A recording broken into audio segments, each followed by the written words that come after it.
स्वागत करते हैं दोस्तों आपका हमारे YouTube चैनल के अंदर फिर एक बार। दोस्तों जैसा कि आप जानती हैं कि राजस्थान के अंदर विधानसभा चुनाव की तैयारियां पूरी ज़ोर शोर से चल रही है।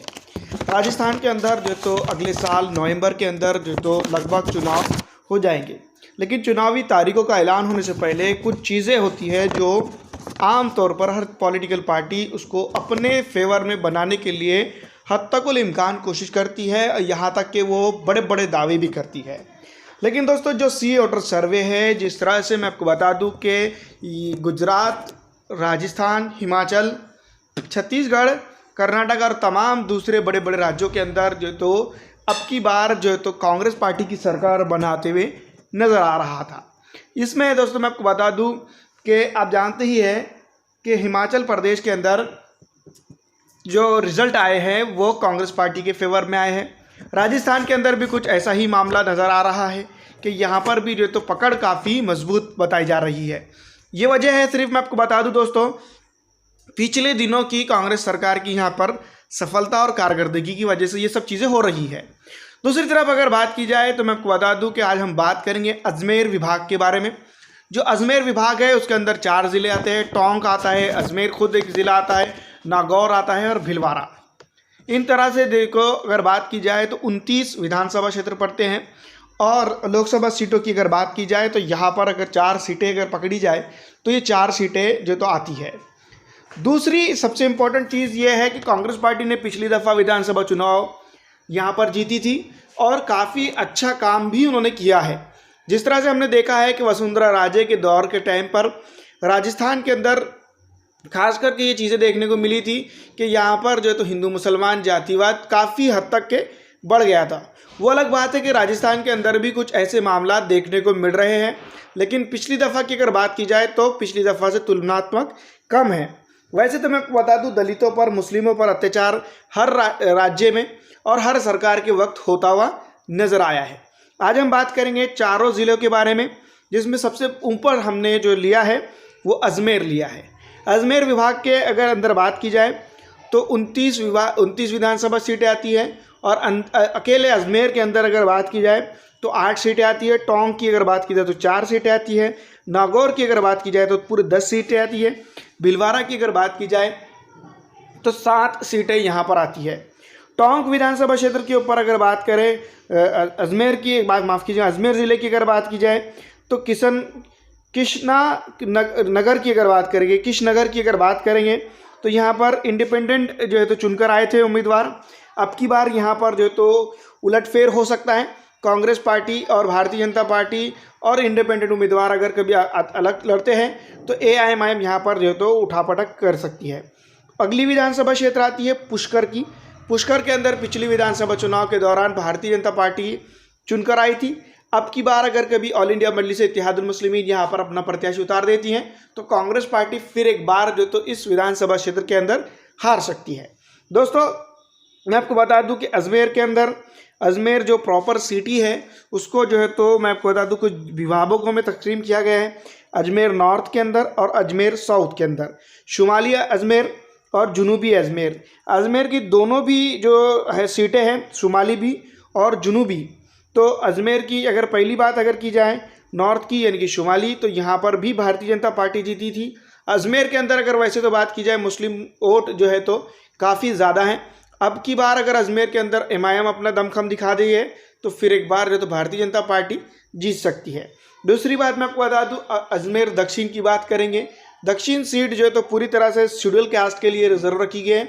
यहाँ पर भारतीय जनता पार्टी पिछले विधानसभा चुनाव के अंदर जीती थी और अब की बार भी अगर कभी AIMIM यहाँ पर ऐसी कैंडिडेट उतार देती है तो जीत दर्ज हो सकती है।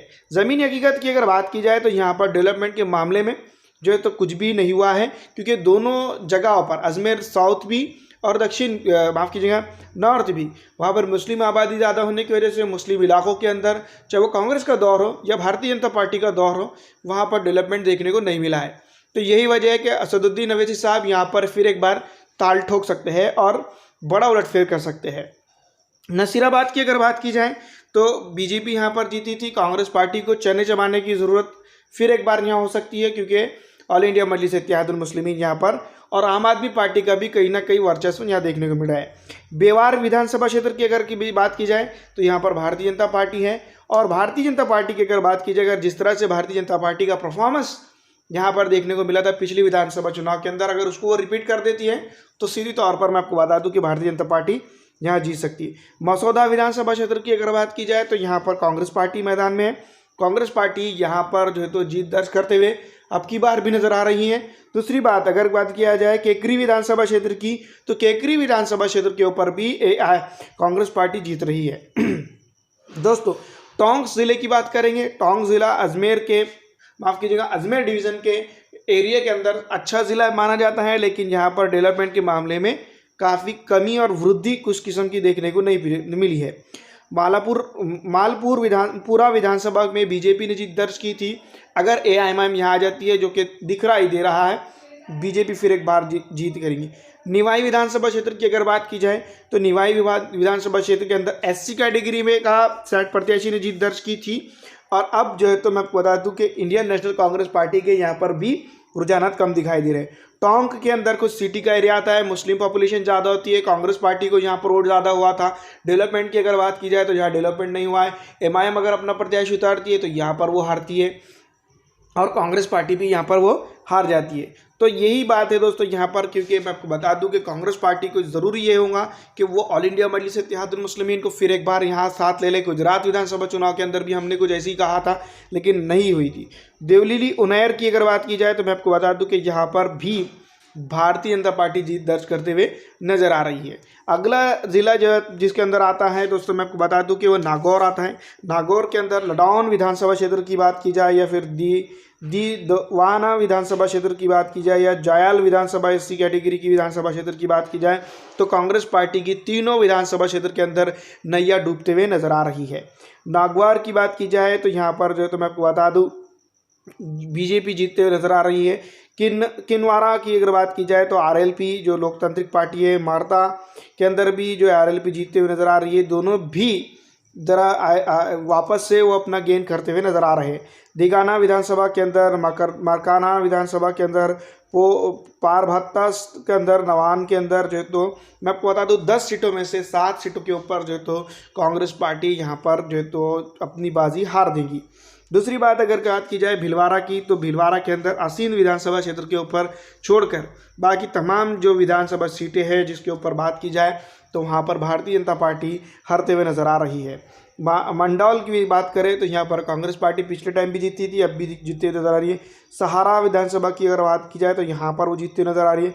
भीलवाड़ा में भी जो है तो बीजेपी जो है तो इस बार हार जाएंगी। शाहपुरा की अगर बात की जाए तो भारतीय जनता पार्टी को नुकसान यहाँ पर देते हुए दिखाई दे रही। जहांजपुर की अगर बात की जाए तो बीजेपी यहाँ पर भी जो है तो नुकसान में है। मंडलगढ़ की अगर बात की जाए तो मंडलगढ़ के अंदर भी कुछ हालात ऐसी है। तो दोस्तों ये 29 विधानसभा क्षेत्र की अगर बात करें तो यहाँ पर जो तो मैं आपको बता दूं कि सीधी तौर पर भारतीय जनता पार्टी को नुकसान हो रहा है। 29 विधानसभा क्षेत्र के ऊपर अगर बात की जाए तो कांग्रेस पार्टी काफ़ी मजबूत है, लेकिन कुछ ज़िलों के अंदर या फिर जो भी कहा जाए कि कुछ डिवीज़न के अंदर मजबूत होने की वजह से जो है तो सेंट्रल के स्टेट के अंदर माफ़ कीजिएगा जो सरकार नहीं बनाई जा सकती। तो इसके ही चलते अगर कभी यहाँ पर मेहनत की जाती है कांग्रेस पार्टी के ज़रिए, जो बार बार हम आपको बता रहे, तो यहाँ पर भारतीय जनता पार्टी को नुकसान पहुँचाया जा सकता है।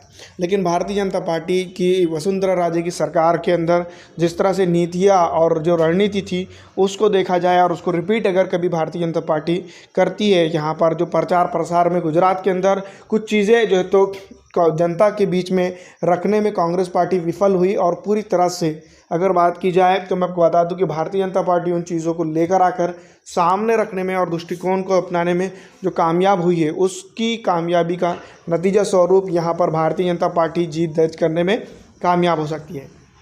तो कुल मिलाकर बात यह है दोस्तों, मैं आपको बता दूँ कि इस विधानसभा क्षेत्र के ऊपर जीत दर्ज करने में कांग्रेस पार्टी के सामने भारतीय जनता पार्टी कमज़ोर नज़र आ रही है। लेकिन इसी तरह से हालात अगर रहते हैं तो यहाँ पर बड़ा उलटफेर हो सकता है। अगर इसी तरह के हालात नहीं रहते या फिर कुछ उलट पुलट होता है तो गंभीर परिणाम कांग्रेस पार्टी के पक्ष में जा सकते हैं। भारतीय जनता पार्टी का काम आधे से ज़्यादा, या तो मैं आपको बता दूं कि 45 सीटों की बात जो है तो अजमेर के अंदर अभी से जो है तो ऑल इंडिया मजलिस इत्तेहादुल मुस्लिमीन करते हुए नज़र आ रही है। ये चीज़ अगर हो जाती है तो ऑल इंडिया मजलिस इत्तेहादुल मुस्लिमीन कांग्रेस पार्टी को क्लीन स्वीप यहाँ पर देने में कामयाब होती है और कांग्रेस पार्टी यहाँ पर जो है तो मैं आपको बता दूँ हार का सामना कर सकती है। तो ये तमाम चीज़ें हैं, तमाम चीज़ों को अगर देखा जाए, टंडोला जाए, तो यहाँ पर सीधा तौर पर जो है तो अजमेर के अंदर नुकसान उठा रही है भारतीय जनता पार्टी इस बार।